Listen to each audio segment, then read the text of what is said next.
बहुत interested phase का like I was crazy about it. आखिर में एक कमेंट का सेक्शन होता है जिससे जो स्टूडेंट इक्विवेलेंट मार्क्स है उनको डिफरेंशिएट किया जाता है। प्यास टॉप 5 स्टूडेंट्स को एडमिशन प्रोवाइड कर। फायदा ये होता है कि आपने अगर इंटरनेशनल यूनिवर्सिटी में MIT में अप्लाई करना है तो it gives you great edge awareness नहीं हो कि आपका कंपटीशन चाइना से हो रहा है, इंडिया से हो रहा है, अमेरिका से हो रहा है। तो चाइना में अब 200,000 स्टूडेंट्स मैंने सुना था कि अप्लाई करते हैं फॉर द इनिशियल टेस्ट। बिस्मिल्लाहिर्रहमानिर्रहीम। मैं उमैर बिन ताहिर आपकी खिदमत में हाजिर हूँ एक नई वीडियो के साथ। और हमारे आज के पॉडकास्ट में हमारे साथ एक बहुत स्पेशल मेहमान है जिन्होंने पाकिस्तान के लिए ब्रॉन्ज मेडल जीता इंटरनेशनल फिजिक्स ओलंपियाड के अंदर 2022 के अंदर। हमारे साथ आज उस्मान मौजूद है। Usman, welcome to our show. अस्सलाम वालेकुम, thank you for inviting. I think this is a really good step that you invited. Usman के बारे में आपको बताता चलूं कि नेशनल साइंस टैलेंट कॉन्टेस्ट के अंदर 2021 के अंदर ये पहले टॉप 5 स्टूडेंट्स के अंदर आए। इन्होंने पाकिस्तान को रिप्रेजेंट किया और ऑनरेबल मेंशन हासिल किया।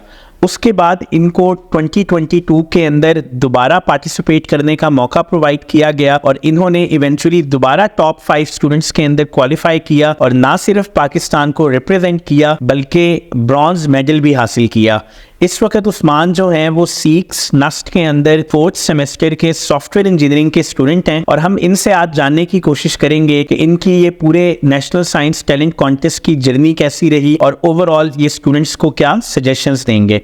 सो उस्मान, मेरा पहला सवाल ये होगा कि मैं जानना चाहूँगा कि आपकी अर्ली एजुकेशन कहाँ से थी और एग्जैक्टली आपका बैकग्राउंड क्या है। बेसिकली मेरी प्राइमरी एजुकेशन सऊदी अरब की है और मैंने फिर 8th के बाद इधर शिफ्ट हुए हम Pakistan with family. OP boys college में से मैंने 12th तक पढ़ा। बिल्कुल ठीक है। तो आपने माशाल्लाह बताया कि आप सऊदी अरेबिया में रहे और फिर इवेंचुअली आप पाकिस्तान शिफ्ट हुए। तो जब आप सऊदी अरेबिया से पाकिस्तान आए तो वो ट्रांजिशन कैसा था उधर के एजुकेशन सिस्टम का और इधर के एजुकेशन सिस्टम का? आपको क्या आसानी हुई या मुश्किल हुई या क्या सिचुएशन थी? It was really hard. Like वो सऊदी अरब में आपको बिल्कुल भी एक्सपोजर नहीं होता टू डिफरेंट कंपटीशंस, टू किस तरह बोर्ड सिस्टम चलता है। जैसे आप इधर शिफ्ट होते हैं तो हमें सऊदी अरब में पहले से ही एक माइंड सेट बना होता है हमारा कि पाकिस्तानी स्टूडेंट्स बहुत कॉम्पिटिटिव है, Pakistani students are really good at board exams etcetera. तो हमने जब इधर आके पाकिस्तान में ही कम्पीट करना होता तो हमें बहुत इशू आता है और मुझे इशू आया बहुत ज़्यादा। एंड फिर मैंने आस्ता आस्ता ग्रो किया टूवर्ड द टॉप। मैं 12th तक अल्हम्दुलिल्लाह वापस अच्छे स्कोर के साथ पास किया मैंने। आपकी बात से मैं रिलेट कर पा रहा हूँ क्योंकि उसकी रीज़न ये है कि नास्ट में मेरे काफ़ी सारे बैचमेट्स जो थे वो सऊदी अरेबिया से थे और उनको शुरू में काफ़ी मुश्किल का सामना करना पड़ता था। उनके सिलेबस में उन्होंने लीनियर अलजेब्रा नॉर्मली नहीं पढ़ा होता था जो हम नॉर्मली FSC में कवर करते हैं। तो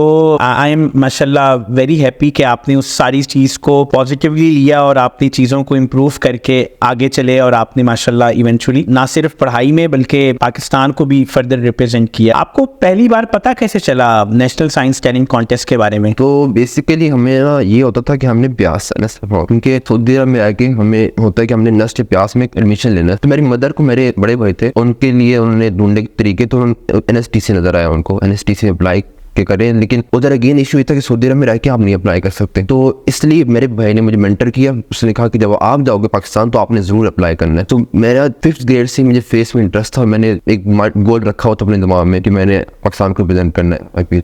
बिल्कुल ठीक है। तो एग्जैक्टली आपके बड़े भाई ने और आपकी फैमिली ने आपको बताया कि NSTC एक कंपटीशन है जिसके थ्रू ब्यास में एडमिशन लिया जा सकता है। सो आपने इंटरनेशनल ओलंपियाड के लिए टेक्निकली अप्लाई नहीं किया था, आपने अप्लाई किया था कि इसके थ्रू शायद मुझे प्यास में एडमिशन मिल जाए, राइट? जी। और अल्लाह ने आप माशाल्लाह आपको नवाजा और आपने पाकिस्तान को उसमें भी रिप्रेजेंट किया। क्या प्यास में बाद में एडमिशन हुआ या नहीं हुआ? द फनी थिंग इज कि नहीं हुआ क्योंकि मैंने सॉफ्टवेयर इंजीनियरिंग जाना था और प्यास प्रोवाइड नहीं करते सॉफ्टवेयर इंजीनियरिंग। आई सी। सो फिर आपने इवेंचुअली नास्ट को चूज किया। जी।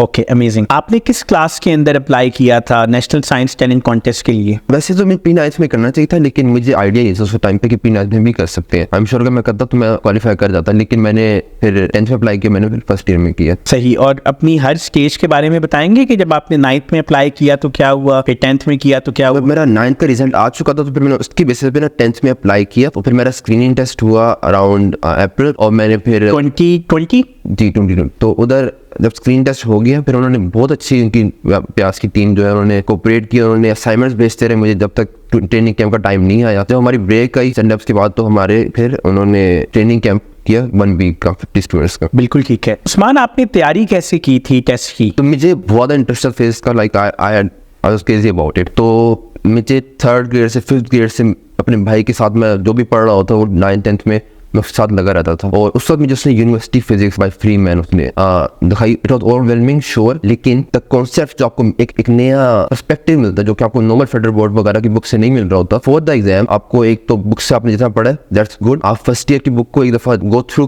किया मैंने भी, और मैंने कैलकुलेशन में कोई नहीं किया, मैंने सिर्फ कॉन्सेप्ट को किया, कवर किया, और मैंने फिर खान अकेडमी के थ्रू फिजिक्स की जो उनकी प्ले लिस्ट है उससे मैंने अपना सिलेबस कवर किया। मान अगर मैं आपसे पूछूं कि आप अपनी सक्सेस का क्रेडिट कितना परसेंट बुकिश नॉलेज को देंगे और कितना परसेंट अपनी जो आपने इंफॉर्मेशन फारिग टाइम के अंदर हासिल किया था, हॉबी आपने जो चीजों को सीखा, तो कैसे डिवाइड करेंगे दोनों चीजों को? आपके ख्याल से दोनों का कितना कितना रोल था? आई थिंक सिर्फ 20% ही बुकिश नॉलेज का रोल होगा। मोस्टली जो आपका है वो आपका एप्टीट्यूड का है, आपके जो आपकी कॉन्सेप्ट्स डेवलप हुए हैं फ्रॉम अदर पर्सपेक्टिव्स, क्योंकि इंडियन प्रॉब्लम सॉल्विंग है। बिल्कुल ठीक है। स्टूडेंट्स को आप क्या मशवरा देंगे कि वो जो फिजिक्स के लिए अप्लाई कर रहे हैं वो कौन सी बुक्स को फॉलो करें और कैसे प्रिपेयर करें? For screen test I would advice कि आप अपने जो आपके 9-10 फर्स्ट ईयर का नॉलेज उसको रिवाइज करें और खान अकेडमी के थ्रू डिफरेंट पर्सपेक्टिव से देखें बेसिक नॉलेज को। वंस आपने स्क्रीन टेस्ट पास कर लिया, फिर आपके पास fundamental of physics by Halliday Resnick Krane है, यूनिवर्सिटी फिजिक्स आपके पास है। इन दोनों बुक से आपने कवर करने हैं अपने concepts. As much as possible आप अपने प्रॉब्लम सॉल्व करें, और प्रॉब्लम सॉल्विंग ही आपको इंडियन हेल्प करेगी टू गो पास 250 स्टूडेंट। कुछ सैंपल टेस्ट वगैरह भी इसके होते हैं जिनको देखा जा सकता है? जी, NSTC की वेबसाइट पे उन्होंने हर सब्जेक्ट का सैंपल टेस्ट रखा हुआ है, और बेसिकली मैं आपको डिस्ट्रीब्यूशन बता दूं कि पहले 20 क्वेश्चंस आपके जनरल होते हैं टूवर्ड्स लाइक आपके बुकिश नॉलेज से आएंगे, और physics, chemistry, maths, computer, bio, और उसके बाद फिर आपके पास अलग अलग सेक्शन होते हैं। अब आपने फेस से अप्लाई कर रहे हैं तो आपके पास फेस सेक्शन होगा, 50 MCQs होंगे, और मैं एडवाइस करूंगा MCQs आप 3 घंटे का टोटल टेस्ट है तो आप 1.5 अपने में खत्म कर लें MCQs को, और फिर आप आ जाए लॉन्ग क्वेश्चन पे। Long question is the main part, वो आपकी क्रक्स है, उधर से आपका रिजल्ट आखिर में निकलना है। आपने प्रॉब्लम को अटेम्प्ट जरूर करना है। अगर आपके पास आपको कोई कुछ नहीं, अगर नहीं भी आपको इंडियन कैलकुलेशन आ रही है, आप लिख दें अपने जो भी कॉन्सेप्ट्स आपके वो जरूर ट्रांसफर करें। आखिर में एक कमेंट का सेक्शन होता है जिससे जो स्टूडेंट जो इक्विवेलेंट मार्क्स हैं उनको डिफरेंशिएट किया जाता है, तो वो अपने कमेंट्स में जरूर लिखेंगे आपने किस तरह क्या आपके ओपिनियन थे, क्या आपको क्वेश्चन में आपको मिस्टेक लग रही है तो आप उसको जरूर लिखें, आप अपनी राय का इजहार करें उस कमेंट्स एरिया में। बिल्कुल ठीक है। उस्मान, आपने हमें बताया कि ट्रेनिंग कैंप्स होते हैं और मुख्तलिफ सब्जेक्ट्स होते हैं, तो क्या सब सब्जेक्ट्स के जो ट्रेनिंग कैंप्स हैं वो प्यास में होते हैं या कैसे कंडक्ट करवाए जाते हैं? तो जो फर्स्ट ट्रेनिंग टेस्ट होता है वो तो आपके एरिया के विसिनिटी में ही कोई सेंटर उन्होंने रखा होगा, उधर होंगे। जब आप टॉप 50 में सेलेक्ट हो गए, फॉर ईच सब्जेक्ट डिफरेंट होगा। अब आप लेट्स से फिजिक्स है तो उसका प्यास में होगा इधर इस्लामाबाद में, और आपका अगर बायोलॉजी है उसके लिए अलग है फैसलाबाद में, और मैथ्स के लिए लाहौर में, और केमिस्ट्री के लिए कराची में। तो उधर आपको ट्रांसपोर्ट का इंतजाम किया जाएगा,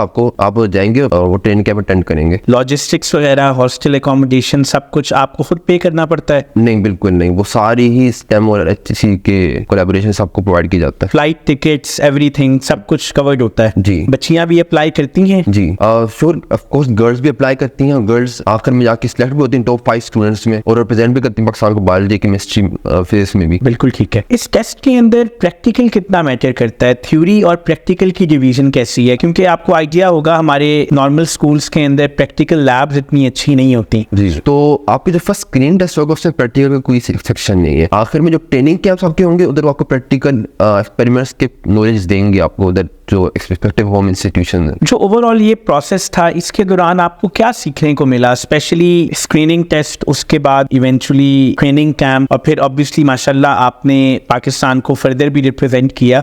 आपके ख्याल से इसने आपकी पर्सनैलिटी को कैसे ग्रूम किया, कैसे चेंज किया? वन थिंग जो कि मैंने फील की यूनिवर्सिटी में आने के बाद वाज दिस के आपको यूनिवर्सिटी में आने से पहले यूनिवर्सिटी का एक्सपीरियंस मिल जाता है थ्रू ट्रेनिंग कैंप्स। आपको जो जिस तरह से हम पढ़ते हैं ट्रेनिंग कैंप्स में, इट्स वेरी सिमिलर जिस तरह हम यूनिवर्सिटी में पढ़ते हैं। आई वुड हाईली रिकमेंड कि आप इधर जरूर अटेम्प्ट करें, आपको यूनिवर्सिटी से पहले यूनिवर्सिटी के एक एक्सपीरियंस मिल जाएगा। मैंने सुना है कि कुछ साइंटिस्ट वगैरह भी आते हैं जो कि बच्चों को गाइड करते हैं ड्यूरिंग ट्रेनिंग कैंप्स, इस बारे में आप हमें कुछ बताएंगे? जी, हमारा जो पहला ट्रेनिंग कैंप हुआ था उसमें 1 वीक का था, और हर दिन उन्होंने डिनर हमारा किसी एक एमिनेंट साइंटिस्ट के साथ होता था। तो हमें मॉर्निंग में लेक्चर होते थे और आखिर में हमें डिस्कशन होती थी, हम बिल्कुल इन्फॉर्मेटिव डिस्कशन होती थी हमारी साइंटिस्ट के साथ, उनके एक्सपीरियंस हम उनसे सुनते थे और हम उससे फायदा उठाते थे। आपने माशाल्लाह पाकिस्तान को इंटरनेशनल लेवल पे रिप्रेजेंट किया, हमें थोड़ा सा बताएंगे कि वो कंपटीशन कैसा था, किस किस मुल्क से लोग अप्लाई करते हैं, ओवरऑल क्या सिचुएशन होती है? बेसिकली हर कंट्री से ही लोग आते हैं और it's a highly competitive environment उधर होती है आपकी। तो पहले आपका प्रैक्टिकल एग्जामिनेशन होता है, फिर आपका थ्योरेटिकल एग्जामिनेशन होता है। एंड आई थिंक जो हमारी एक इंपॉर्टेंट रिसोर्स है वो है कि जॉन कार्डा की नोट्स होते हैं, उससे हम प्रैक्टिस करते हैं, प्रैक्टिस प्रॉब्लम करते हैं। आईपी जो कि पास पेपर्स इंटरनेट पे अवेलेबल है, उधर से हम प्रैक्टिस करते हैं। सो काफी ज्यादा आपको पता होता है कि क्या आने लगे पेपर में, पहले आपको मोस्टली नॉलेज होता है, but the competition is intense. कोई एज होता है उन स्टूडेंट्स को जो कि पाकिस्तान में टॉप 5 में आते हैं या टॉप 50 में आते हैं, और फिर स्पेशली वो स्टूडेंट्स जो इवेंचुअली पाकिस्तान को फर्दर आके रिप्रेजेंट करते हैं, कोई कैश प्राइस कुछ ऐसा? तो बेसिकली आपको फायदे जो होंगे वो आपको एक तो कैश प्राइस है, एसटीसी की ब्रोशर पे होता है कि क्या क्या कैश प्राइस मिलेंगे आपको। जो फायदा होता है कि प्यास टॉप 5 स्टूडेंट्स को एडमिशन प्रोवाइड करती है, और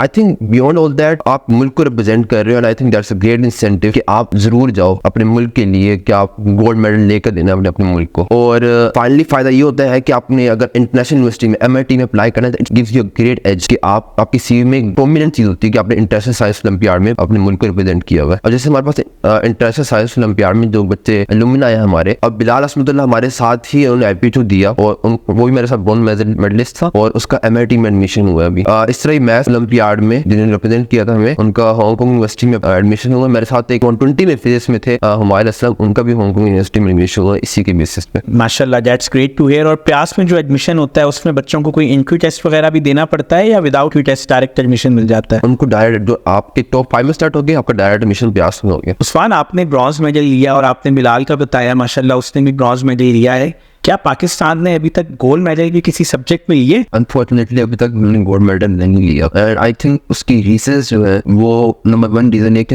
अवेयरनेस नहीं है, कि आपका कंपटीशन चाइना से हो रहा है, इंडिया से हो रहा है, अमेरिका से हो रहा है। तो चाइना में अब 200,000 स्टूडेंट्स मैंने सुना था कि अप्लाई करते हैं फॉर द इनिशियल टेस्ट। उधर से जब बच्चे फिल्टर आउट होकर टॉप 5 में, तो उनमें से उनको बहुत ज़्यादा एज मिलेगा फाइनल कंपटीशन में। इसी तरह अब अवेयरनेस का इशू है। पाकिस्तान में भी अगर ज़्यादा बच्चे अप्लाई करें तो श्योरली इट्स नॉट कि हमें कोई टैलेंट की कमी है, we will surely win a gold medal. दूसरे नंबर पे ट्रेनिंग कैंप्स में मैं पर्सनली ये सोचता हूँ कि हमें टाइम कम मिलता है। आपको अगर सिलेक्ट होने के बाद टॉप 5 सिलेक्ट हो गए हैं, अगर उसको 1 साल और दिया जाए बच्चों को, फिर जाके वो 1 साल में उनको पता हो कि वो टॉप 5 में सिलेक्टेड है, उन्होंने IPTO ओरिएंटेड तैयारी करनी है, तो इस तरह आपके चांसेस बढ़ जाएंगे। थर्ड थिंग इज कि एलुमनाई जैसे मैं हो गई या फिर जितने पास गुजरे हैं, उनको एक एक्सपीरियंस है IPTO का, उनकी एंगेजमेंट को हमें इंक्रीज करने की जरूरत है in training camps, and I think that will be helpful. मैं यहाँ पे एक चीज ऐड करूंगा, मुझे आप बताइएगा कि मैं सही कह रहा हूँ। आई बिलीव जिस तरह आपने बताया कि माशाल्लाह आपको NSTC के बारे में नहीं पता था, आपको प्यास के बारे में पता था, और आपने इधर अप्लाई इसलिए किया क्योंकि आप प्यास में एडमिशन लेना चाहते थे। तो मेरे ख्याल से अगर HEC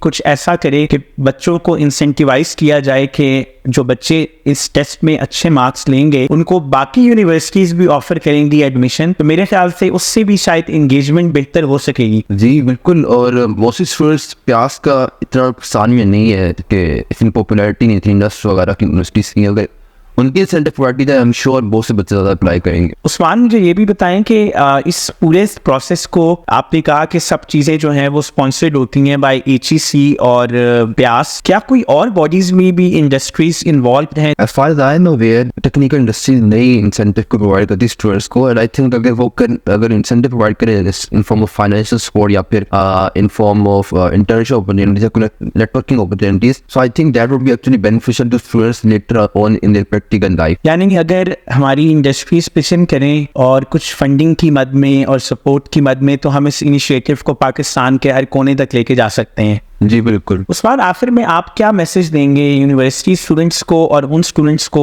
जो कि मैट्रिक FSC में हैं और NSTC के लिए अप्लाई करना चाहते हैं? सबसे पहले तो जनरल मैसेज मेरा यही होगा कि अपना गोल पहले से डिफाइन कर लो और उस गोल पे काम करना स्टार्ट कर दो, क्योंकि यूनिवर्सिटी में आके आपको कुछ नया नहीं मिलेगा, आपके पास वही रिसोर्सेज होंगे। द ओनली थिंग इज कि आपके पास टाइम कम होगा, आपको अब जल्दी हुई कि मैंने कैरियर में एंटर होना है।